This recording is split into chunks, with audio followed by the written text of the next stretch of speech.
Hello, Mike. How are you? I'm very well, thanks. Can you tell us briefly about IIED? IIED is a policy research institute, and it's been working for 40 years now on issues where the environment and development come together. So we work on issues like climate change, deforestation, sustainable agriculture, and water and sanitation in urban areas. We work in many developing countries, and we do all of our work in partnership with other organizations that are local to those countries. And what's the main purpose of this workshop on climate change and biodiversity? This workshop is about bringing journalists from different countries around the world up to speed with the knowledge that they need to report on climate change and biodiversity in ways that are relevant to their audiences.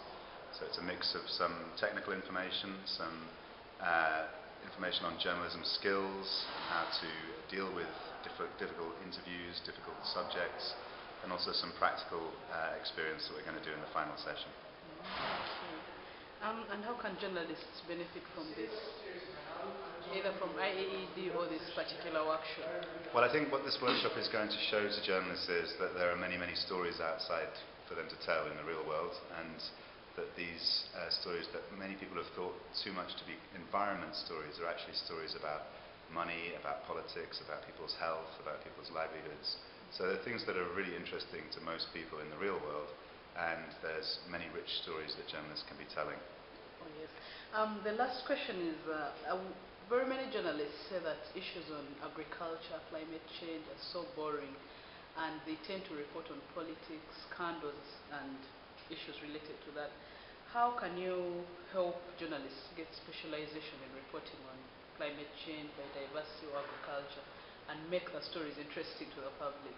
Well, all of these stories are about the things that matter to us most, really. They're about things like our health, how much money is in my wallet, and the future of our children. I mean, these are things that everybody cares about. And you also have scandals in climate change and biodiversity. You also have politics. You have lots of dishy, dirty stories that you can dig up. And there are lots of things there for journalists to tell, but they need to just really understand how to tell them, how to find those stories, and how to convince their editors that these are not biodiversity stories, they're not climate change stories, they're just really great stories. Thank you very much. You're welcome.